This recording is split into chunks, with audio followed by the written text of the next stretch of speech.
নমস্কার বন্ধুরা, গল্পকথক মিতার চ্যানেলে জানাই তোমাকে আবারও অনেক অনেক স্বাগত। হাজির হয়েছি আজ তোমাদের মাঝে নতুন একটি গল্প নিয়ে। আজ আমি তোমাদের পাঠ করে শোনাচ্ছি আশাপূর্ণা দেবী রচিত তখনকার সমসাময়িক সময়ের রূপচিত্র নিয়ে রচিত একটি প্রেমের কাহিনী। তবে বন্ধুরা, প্রত্যেকবারের মতো একটা ছোট্ট অনুরোধ, যারা আমার চ্যানেলে নতুন বন্ধু আছো তারা অবশ্যই আমার চ্যানেলটি সাবস্ক্রাইব করে আমার পাশে থাকবে। তো চলো শুরু করা যাক আজকের গল্প পাঠ। আজ আমি শোনাচ্ছি আশাপূর্ণা দেবী রচিত আর একদিন ছোট গল্প।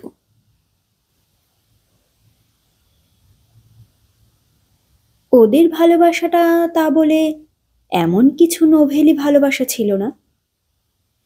উভয় পরিবারের বন্ধুত্ব বন্ধনের সূত্রে, প্রায় পারিবারিক প্রথার মতোই।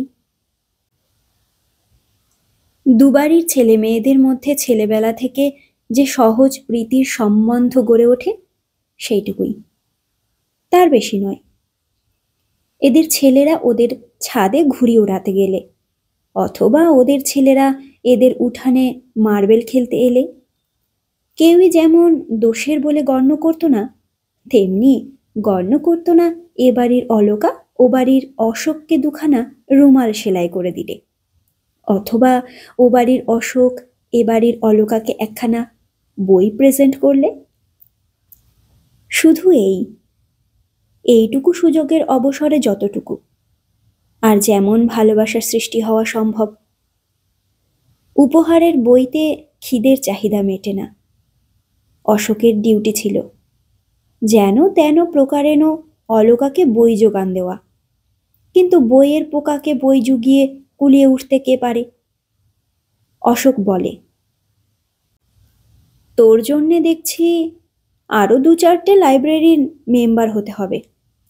মাত্র 2টো লাইব্রেরির বইতে কুম্ভকর্ণের ক্ষুধা মেটা শক্ত। অলকা রেগে বলতো, কুম্ভকর্ণ যা খুশি বলবে না বলছি কিন্তু অশোকদা, তাহলে আর তোমাদের বাড়ি জন্মেও আসবো না। অশোক হেসে বলতো, না এসে পারবি? কেন পারবো না? বাড়িতে কালী সিংহের মহাভারত আছে, তাই পড়ব বসে বসে। ভালো ভালো, অশোক কৌতুক হাসে মন্তব্য করত। খুব ভালো, ঈশ্বর তোকে সুমতি দিয়েছেন দেখে বড় আনন্দ হচ্ছে। সত্যিই তো, কেন মিথ্যে কতগুলো নোভেল নাটক পড়ে উচ্ছন্নে যাবি? পরিণীতা করে হত্যে হয়ে যাচ্ছিলি, এনেছিলাম, যাকগে, ফেরত দিয়ে দেব। ব্যাস, আর রক্ষে থাকতো না। হই হই করে উঠত অলকা। ও মা গো, কি সাংঘাতিক ছেলে তুমি অশোকদা, এনে লুকিয়ে রেখেছ বলে বাড়াবাড়ি রকমের কাড়াকাড়ি শুরু করে দিত একেবারে। সম্ভব অসম্ভব এমন সব জায়গা তছনছ করে খুঁজত সে, যে গুছিয়ে দিতে তাকেই আবার 1 ঘন্টা খাটতে হতো।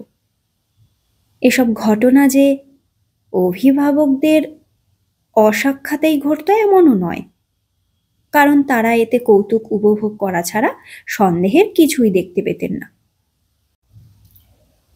অবশ্যই অসাক্ষাতেও যে একেবারে কিছুই ঘটানো হতো না তা নয়।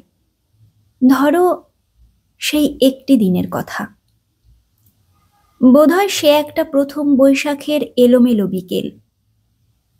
অশোক তদ্ব্যস্ত হয়ে এসে অলকার মাকে প্রশ্ন করে, অলকা কোথায় গেল মাসিমা? আহা, কালকে বেচারা অনেক খেটে খুঁটে এক গাদা বইয়ের একটা লিস্ট করে দিয়ে এলো আমায়, আর আমি সেটি, বুঝলেন মাসিমা, সোজা পকেট শুদ্ধ ধোপার বাড়ি। উফ, শুনলে যা হাত পা আছড়াবে। গেল কোথায়? অলকার মা আক্ষেপের স্বরে উত্তর দেন, আর কোথায়, বিকেল হলে কি আর মেয়ের টিকি দেখবার জো আছে? সেই ছাদে উঠে বসে আছে। অশোক বললে, মারটি করেছে, ছাদে এখন কে যাবে বাবা, থাক, ওর বই আর আসছে না, রেগে মরবে আর কি। অলোকা, এই অলোকা। বলা বাহুল্য অলোকার কান অব্দি পৌঁছায় না সে ডাক। অশোক বলে, তা এ সময় ছাদে উঠে বসে থাকবার ওর দরকারটাই বা কি? এই রান্না টান্না, তরকারি কোটা সব আপনাকে একা করতে হয় তো? কাজ টাজ কিছু শেখান মেয়েকে। কাজ করবে অলোকা, তাহলেই হয়েছে। সে সম্ভাবনাকে নস্যাৎ করে দিয়ে মেয়েকে ডাকাডাকি করেন অলোকার মা। ও মুখ পোড়া মেয়ে, নাব না ছাদ থেকে, এই অশোক এসে দাঁড়িয়ে রয়েছে, কি লিষ্টি ফিষ্টি দিবি দিয়ে জানা। অলোকা, কালা হয়ে বসে আছিস নাকি? অশোক বলে, আহা, ওরও দোষ নেই মাসিমা, ঠেলে খান 30-40 বইয়ের নাম লিখে দিয়ে দিব্যি নিশ্চিন্তে আছে, মনে জানে আসতে যা দেরি। দিনে 2খানা করে বই গেলে যে কি করে। অলোকার মা বলেন, যোগান পেলে আর গিলবে না কেন? তোকেও যা ভূতে পেয়েছে বাবা। বলি, ও অলোকা, অলোকা, রোস তোর ছাতের টঙে উঠে নিশ্চিন্তে হয়ে বসে থাকা বার করছি আমি। অশোক বলে, আপনারও ক্ষীণকণ্ঠ 3 তলা অবধি পৌঁছবে না মাসিমা, বৃথাই চেষ্টা। বিনুনি ধরে হিড়হিড় করে টেনে না আনলে আর নামানো যাবে না।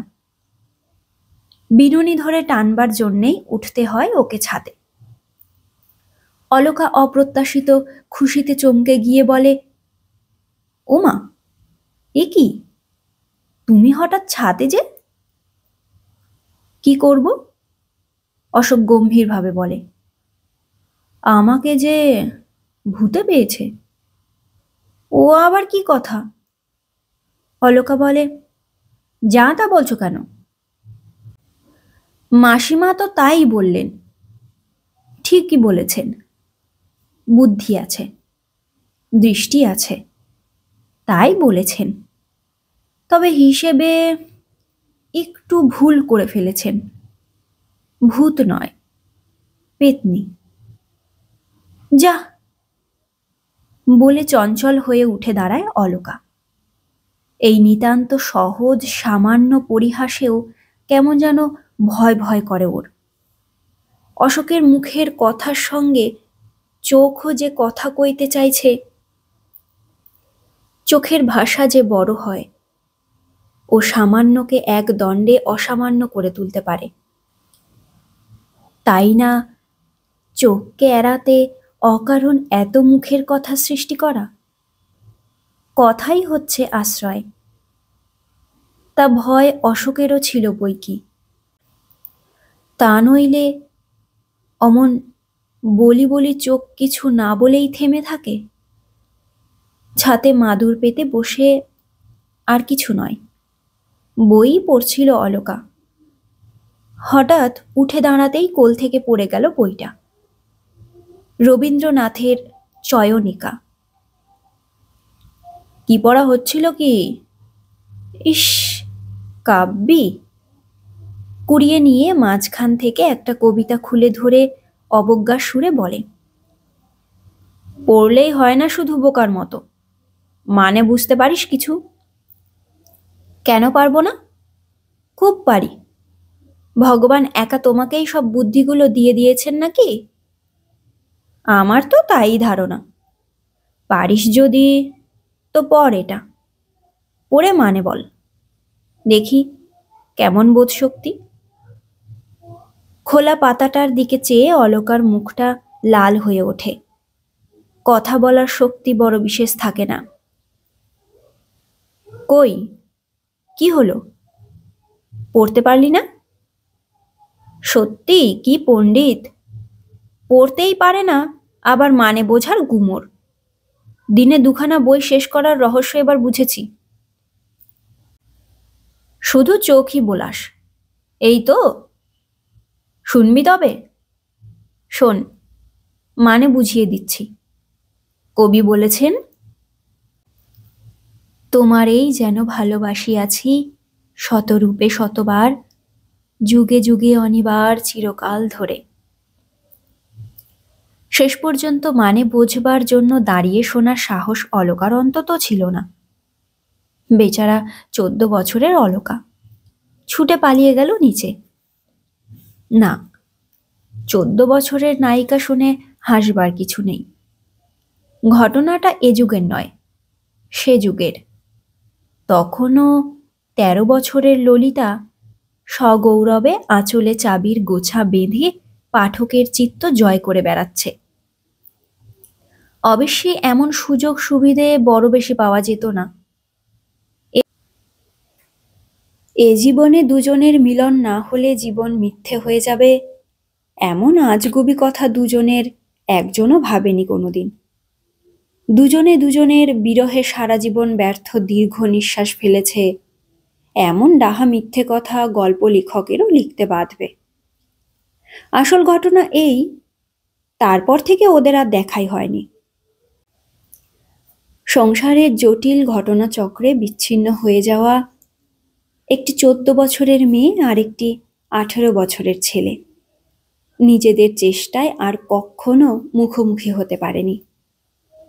দুটো বাড়ির একই বাড়িওয়ালা, বাড়ি দুখানাকে ইমপ্রুভমেন্ট ট্রাস্টের কবলে ফেলে দিয়েছিল মোটা টাকা মূল্য ধরে নিয়ে। দুই ভাড়াটে ছিটকে চলে গিয়েছিল শহরের সম্পূর্ণ দুই প্রান্তে। অশোকের খবর আর রাখি না, অলকাকে জানি। ওর বাবা উঠে এসেছিলেন খিদিরপুরের ডকের কাছাকাছি একটা ছোট্ট বাড়িতে। সেখানে এসে কপাল খুলে গেল ভদ্রলোকের। জলের দরে নাকি কিনে ফেললেন এক জলে ডোবা জাহাজ। শেষ পর্যন্ত জলেই জল বাঁধল। বাড়ি করলেন, গাড়ি করলেন, মেয়ের ঘটা করে বিয়ে দিলেন। বিয়ের রাত্রে ওরা এলো দমদম থেকে নেমন্তন্ন খেতে। শুধু অশোকের আশা হলো না, তার তখন নাকি সামনে বিয়ে এক্সামিন। নেমন্তন্ন খাওয়ার মতো বাজে কাজে সময় নষ্ট করবার সময় কোথায়? 24 ঘন্টায় তো পড়ছে ঘরে খিল দিয়ে। বিয়ের দিন নিশ্চয়ই অশোকদার সঙ্গে দেখা হবে। হ্যাঁ, এমনই একটা সহজ আশার আলোয় মনের আকাশ উজ্জ্বল হয়েছিল অলকার বিয়ের দিন পর্যন্ত। অশোকদার সঙ্গে দেখা হলো না। এই নৈরাশ্যের মেঘ নিয়ে দাম্পত্য জীবনের শুরু। সুন্দর স্বভাব স্বামী, স্নেহে প্রেমে ক্ষমায় মহান, হাসি খুশি চঞ্চল। সদ্যোন্মেষিত কিশোরী হৃদয় দ্বিধাগ্রস্ত হবার অবকাশই পেল না। সুখে সৌভাগ্যে আলোকিত হয়ে উঠল সে জীবন। শুধু নীল আকাশের কোণে একখণ্ড হালকা মেঘের মতো লেগে রইল ওই নৈরাশ্যের মেঘটুকু। বছরের পর বছর কাটে, কৈশোর ভরে ওঠে যৌবনের উজ্জ্বলতায়। যৌবন শান্ত হয়ে আসে অনিবার্য পরিণতির গাম্ভীর্যে। আজকের 40 বছরের বিজ্ঞ অলকার মধ্যে 14 বছরের সেই বুদ্ধিহীন মেয়েটাকে আবিষ্কার করতে যাওয়া পাগলামি। ওর নামটা যে অলকা, এ কথাও আর সহজে মনে পড়ে না। ওর নিজেরও না। নামের দরকারই বা কবে পড়েছে?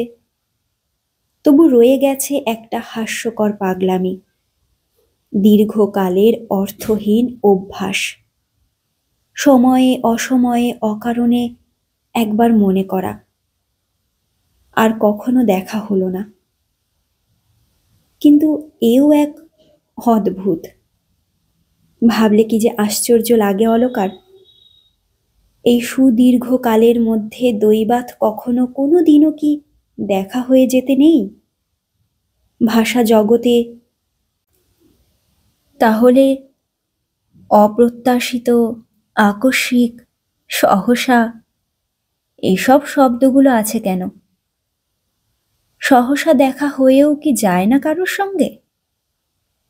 বহুদিনের অদেখা, পরিচিত, স্বল্প পরিচিত, বাঞ্ছিত, অবাঞ্ছিত কত লোকের সঙ্গেই তো দেখা হয়ে যায় যখন তখন। পথে ঘাটে, ট্রামে, বাসে, সিনেমায়, বারোয়ারি তলায়, দোকানে, স্টেশনে, দেশে বিদেশে। শুধু সেই লোকটাই এত দুর্লভ। কোথাও তার ছায়ামাত্র চোখে পড়ল না এই ২৬টি বছরের মধ্যে। আর সব থেকে আরো অদ্ভুত যে একই শহরে বাস করে আসছে দুজনে। হয়তো ঠিকানা জোগাড় করাও খুব শক্ত নয়। ঠিকানা জোগাড় করে যে কোনো দিন আচমকাই গিয়ে পড়া যায় অশোকের বাড়ি। বলা যায়, কি গো অশোকদা, একেবারে যে ভুলেই গেলে। ক্ষতি কি? সত্যিই তো ক্ষতি কি? গেলেই হয়। অশোকের বউ তোমাকে ধরে মারবে না নিশ্চয়ই। এ অভিমতটা অলকার স্বামী দেবেশের। অলকার অসুখ ঘটিত হৃদয় দৌর্বল্যের খবর তার অজানা নয়। কম বয়সে একদা অতি বিশ্বস্ততার ছেলেমানুষি মোহে স্বামীর কাছে গল্প করেছিল অলকা। প্রথম প্রেমের রঙিন কাহিনী। আক্ষেপ করেছিল আশ্চর্যে, আর কখনো দেখা হলো না। এখনো মাঝে মাঝে কথা উঠলেই বলে, যাই বলো বাবু, আর একবার দেখা হওয়ার ইচ্ছে আমার এখনো খুব আছে। তা কথাটা ওঠেই যখন তখন।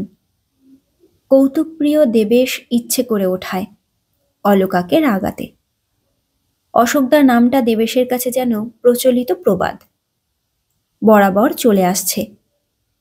কখনো জানালায় কি বারান্দায় একটু বেশিক্ষণ যদি দাঁড়িয়ে থাকতে দেখলো অলকাকে, অমনি বলবে, কি গো, রাস্তায় অশোকদা নাকি?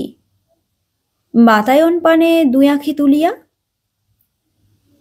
অলকা রাগ দেখিয়ে উত্তর দেয়, হ্যাঁ তাই তো, রোজ এই সময়ে সে এসে ঠাই রোদ্দুরে ফুটপাতে দাঁড়িয়ে থাকে যে, তাই বিগলিত করুণায় একবার করে দর্শন দিই। পথে ঘাটে, বাসে, ট্রামে, যেখানে সেখানে অলকাকে খ্যাপানো এক মজা দেবেশের। কথায় অবশ্যই এঁটে উঠতে পারে না অলকাকে, তবু বলতে ছাড়ে না। ওদের এই স্বচ্ছন্দ দাম্পত্য জীবনের মধ্যে অশোকেরও একটা স্থান আছে। বিশিষ্টও নয়, অপরিহার্যও নয়, তবু আছে। ভাতের সঙ্গে থালার আগায় নুনের মতো, পানের সঙ্গে ডিবের কানায় চুনের মতো। আছে শুধু আলাপ আলোচনার স্বাদে আর একটু আস্বাদ দিতে। যতটুকু প্রয়োজন তার বেশি খানিকটা ব্যবহার করে ফেলবার মতো স্পষ্টভাবে নেই। হয়তো ট্রামে চেপে যাচ্ছে অলকা আলিপুরে ননদের বাড়ি বেড়াতে। হয়তো ওদিকে গাড়ির ভিড় একটু পাতলা হয়ে গেছে। দেবেশ হঠাৎ নিম্ন স্বরে বলে বসে, দেখো দেখো, ওপাশের ওই ভদ্রলোকটি তোমার অশোকদা নয় তো? সেই থেকে দেখছি হাঁ করে তাকিয়ে আছে তোমার দিকে। অলকা চমকে তাকায়। বুকের মধ্যে ছলাৎ করে ওঠে একটা আশার ঢেউ। তারপর মুখ ফিরিয়ে নিয়ে ভুরু কুঁচকে বলে, কথাবার্তায় একটু সভ্য হতে শেখো দেখি। বেশ, মজা মন্দ নয়। আমি হলাম অসভ্য? আর ওই ব্যক্তিটি যে সেই স্তক তোমার মুখ থেকে চোখ ফেরাতে পারছে না, তার কি? আমি ভাবলাম হয়তোবা তোমার সে, তা নইলে কেন এমন করে চেয়ে থাকবে? অলকা হাসি চেপে মুখ গম্ভীর করে বলে, আমি পথে বেরোলে হাঁ করে চেয়ে থাকা ছাড়া উপায় থাকে না যে লোকের। সভ্যতা বজায় রাখে কি করে? তা বলে আমার সে অমন নয়। এতদিনে যে সে কি হয়ে উঠেছে জানো তুমি? থামো তো তুমি, মেলা বকবক করো না। লোকটা তাকাচ্ছে। বারোয়ারি তলায় কি কোনো কিছুর মেলায় হয়তো ভিড়ের ঠেলায় একটু চোখ ছাড়া হয়ে গেছে অলকা। দেবেশ এগিয়ে গেছে সামনে, নয়তো পড়ে আছে পিছনে। দুজনেই খুঁজছে দুজনকে। দেখা হতেই দেবেশ স্বচ্ছন্দে বলে বসল, উফ, রক্ষে পাই। ভাবলাম হয়তোবা মেলার ভিড়ে হঠাৎ হারানো প্রথম প্রেমকে খুঁজে পেয়ে আমাকে ভুলে শটকালে তার সঙ্গে। অলকা উত্তর দেয়, চমৎকার, কল্পনা শক্তি কি প্রখর। আমার প্রথম প্রেমকে আমি যদি বা ভুলে নিশ্চিন্তি থাকি, তুমি আর ভুলতে পারলে না দেখছি। কি করে পারবো? দেবেশ কপট দীর্ঘশ্বাস ফেলে। মনের মধ্যে যে কাঁটা বিঁধেই আছে, বিঁধে নেই বলেই হয়তো বলতে পারে, থাকলে পারত কি? নিজের থেকে বছর আষ্টেকের ছোট, চিরদিন অনুপস্থিত একটা ছেলেকে নিজের প্রতিদ্বন্দ্বী ভাববে এমন পাগল দেবেশ নয়, পাগল অলকাও নয়। তবু সত্যি কি অলকা মেলার ভিড়ের হাজারখানা মুখের দিকে দৃষ্টি ফেলে ফেলে দেখে না? পথ চলতে থমকে দাঁড়ায় না? সিনেমায় থিয়েটারে গিয়ে ফেরার সময়, রোশবাবু, ভিড় কমুক বলে দাঁড়িয়ে থাকে না সিঁড়ির এক ধারে, শেষ দর্শকটি চলে যাওয়া পর্যন্ত? দেবেশ অনুযোগ করলে বলে, হোক গে, 2-4 মিনিটে কি আর রাজ্য বয়ে যাবে, ঠেলে ঠেলে দেখতে পারি নে। এ একটা নেশা, বোধ করি অভ্যাসের নেশা, তাছাড়া আর কি? খ্যাপার পরশ পাথর খোঁজার মতো। হয়তো সংসারের সহস্র বন্ধনের পাকে পড়ে গেলে এ নেশা কবে ছুটে যেত, কিন্তু সে অবসর হলো কই। নিঃসন্তান জীবন, জীবনের চেহারা আর বদলাতে পেল না, বরাবর একই রকম থেকে গেল। নিঃসন্তান দম্পতি, সর্বত্রই প্রায় একসঙ্গে ঘোরাফেরা। দেবেশের মামাতো বোনের বিয়ে উপলক্ষে সকালের গাড়িতে চলেছে দুজনে চন্দননগর।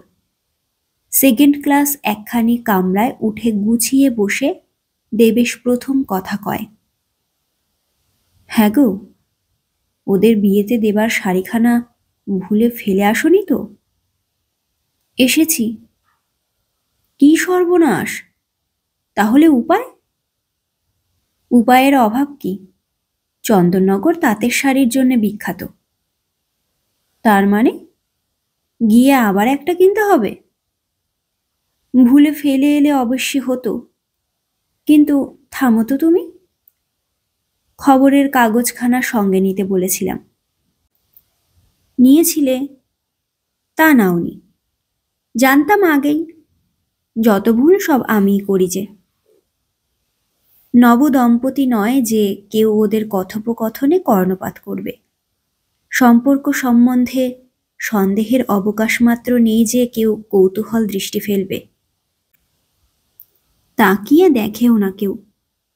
শুধু বোধ করি খবরের কাগজ কথাটা উচ্চারিত হতেই একেবারে কোণের দিকে যে ভদ্রলোক একখানা খোলা খবরের কাগজে নাক ডুবিয়ে বসেছিলেন, তিনি কাগজখানা আর একটু বাগিয়ে ধরে নড়ে চড়ে কিছু গুছিয়ে বসেন।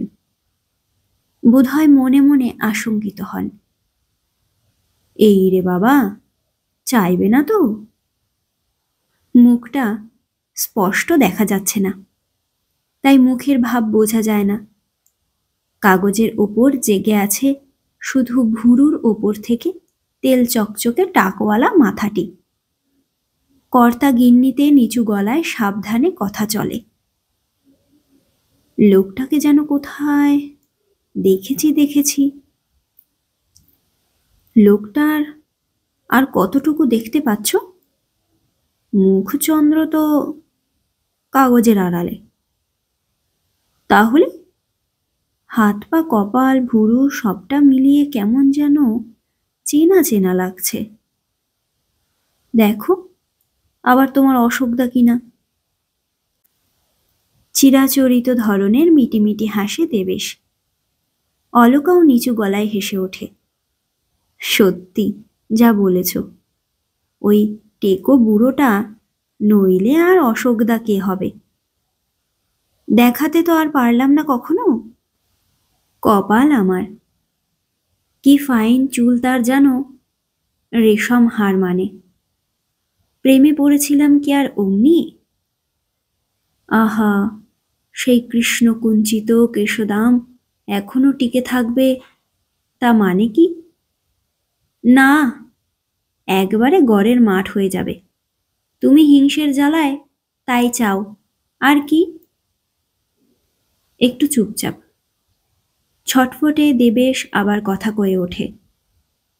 আচ্ছা, কাগজখানা চেয়ে দেখব একবার। কিছুক্ষণ নিস্তব্ধতার পর আচমকা এক কথায় চমকে ওঠে অলকা। কে জানে এতটাই বা চমকায় কেন, প্রায় বিরক্তিভাবে বলে, কেন, কি এত রাজকার্য পড়েছে কাগজে? আহা, বুঝছো না, কাগজ সরালে মুখটা পরিষ্কার দেখা যেত। আসল কথা চুপ করে থাকতে একদণ্ডও পারে না দেবেশ। অলকার নিস্তব্ধতাও ওর অসহনীয়। গল্প করবার মতো কিছু যখন মিলছেই না হাতের কাছে, পুরনো ঠাট্টাই চলুক।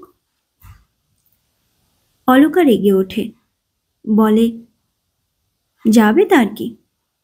কি চতুর্বর্গ লাভ হবে তোমার ওর মুখ দেখে? দেবেশ কৃত্রিম করুণ মুখে বলে, আমার আর কি, তোমারই যদি কিছু লাভ হয়।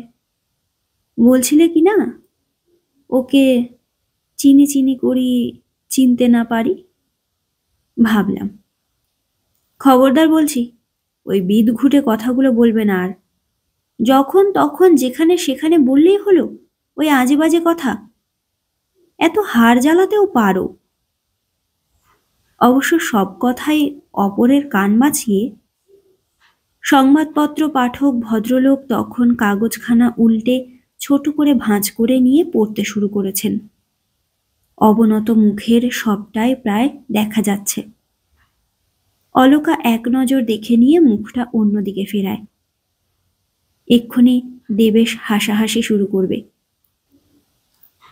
সত্যিই যে একটু ভালো করে দেখে নিয়ে মনে পড়াবে কোথায় দেখেছে লোকটাকে। সে আর দেবেশের জ্বালায় হবার জো নেই। অথচ দেখেছে যে কোথাও, তাতে সন্দেহ নেই। কিন্তু কবে, কখন, কোথায়, কোথায় দেখেছে?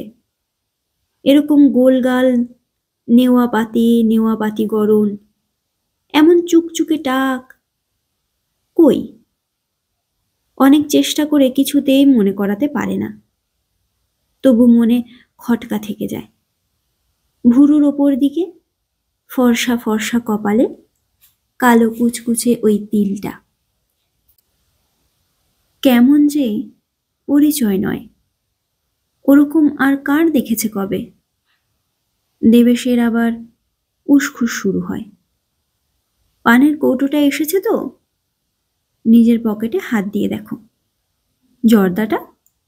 জানি না, নিজের জিনিস নিজে ঠিক করে আনতে পারো না। উফ, একেবারে যে মিলিটারি। হলো কি? দেখো, তুমি আমার কথা শুনলে না, ওই ভদ্রলোকের সুটকেসে কিন্তু লেখা রয়েছে এ মুখার্জি। মুখার্জি? অলকা একবার সামান্যতম চমকায়, তারপর গম্ভীরভাবে আওড়ে যায়। অজিত, অমল, অবনী, অসিত, অপূর্ব, অনিমেষ, অখদ্দে, অগা।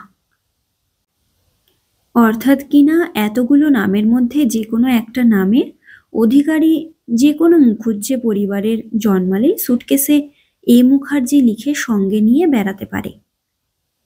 গাড়ি শ্রীরামপুরের কাছ বরাবর আসতেই বহু আলোচিত ভদ্রলোকটি কাগজখানি পাঠ করে নিয়ে উঠে দাঁড়ান।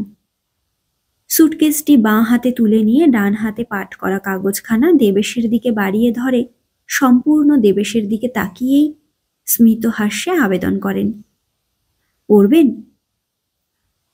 ভদ্রতার বদলে ভদ্রতা। দেবেশও স্মিত হাস্যের সঙ্গে প্রত্যাখ্যান করে, দরকার হবে না, এই তো নেবে যাব এক্ষুনি। চওড়া ডাঁটিওয়ালা কালো সেলের চশমা পরা ভারী সারি উড়ন্ত মুখে অমায়িক হাসিটি বেশ মানানসই, দেখলে আবার যেন দেখতে ইচ্ছে হয়। অমায়িক হাসিয়ে আবার প্রশ্ন করেন, যাচ্ছেন কোথায়? চন্দননগরে, মামার বাড়ি। মামার বাড়ি? ভালো জায়গায় যাচ্ছেন তাহলে। সহসা অন্ধকার জবনিকার গায়ে আছড়ে এসে পড়ল হঠাৎ জানলা খুলে দেওয়া আলোর ঝলক। বিস্মৃতির পর্দায় স্মৃতির বিদ্যুৎ রেখা। না, সন্দেহের অবকাশ নেই। অশোকই। ডান ভুরুর ওপর কালো কুচকুচে তিলটি এখনো তেমনি নির্ভুল, স্পষ্ট। একটি তিল কি তুচ্ছ? পুরনো মুখকে চিনিয়ে দেবার পক্ষে যথেষ্ট নয়। ওই তিলটিকে অনবরত দেখতে পাচ্ছিল, তবু অশোককে চিনতে পারেনি অলকা। এতক্ষণ সামনাসামনি বসে থেকে পারেনি পরিষ্কার মুখোমুখি তাকিয়ে। অশোক পেরেছে, কিন্তু জগতে কার কি ক্ষতি হতো যদি অশোক অলকাকে চিনতে না পারত? অলকার সঙ্গে নিতান্ত স্থূল এই রসিকতাটুকু না করলেই বা তার ভাগ্য বিধাতার কি এমন এসে যেত? অশোককে দিয়ে এই কথাটুকু না বলালে কি চলছিল না তার? কে? অলকা নাকি? অশোকদা? মৃদু অস্ফুট উত্তর। রেলগাড়ির অসুবিধা সত্ত্বেও নিচু হয়ে নমস্কার করে অলকা।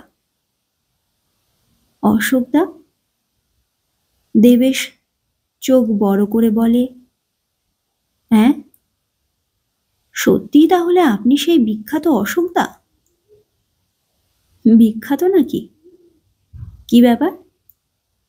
বিলক্ষণ। আপনাকে নিয়ে তো আমাদের।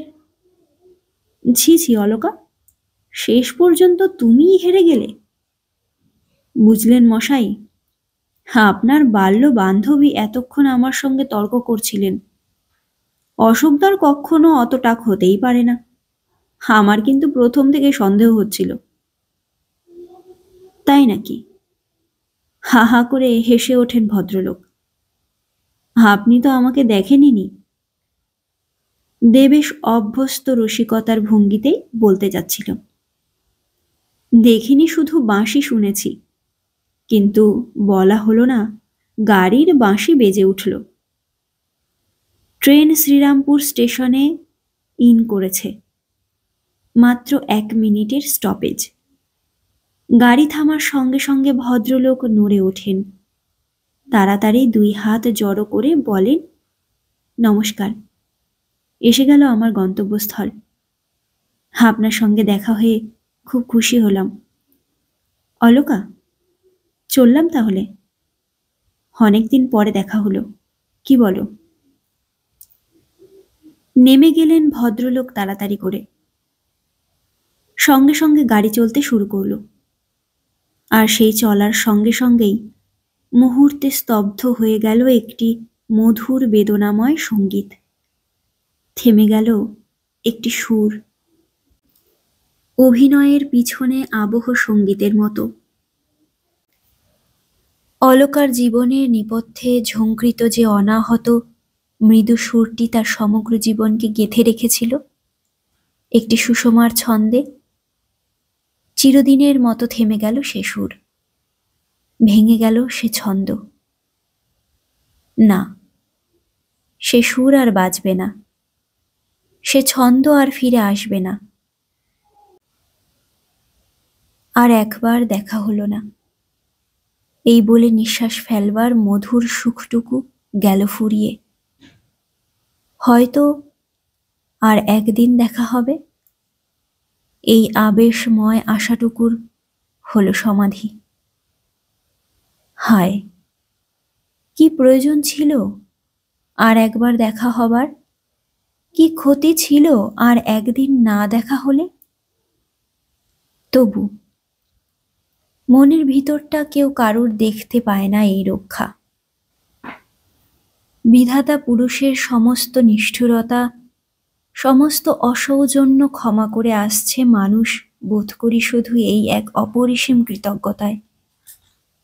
মনের ভিতরের খবরটা মানুষের নিজের হাতের মুঠোয়। তাই হাত বাড়িয়ে দেবেশের ওপাশ থেকে পানের কৌটোটা তুলে নিয়ে একটা পান বার করতে করতে অলকা বলে, ওই ভুঁড়ি আর ওই টাক, ছি ছি, চিনতে পারিনি বলে খুব তো লজ্জা দিলে।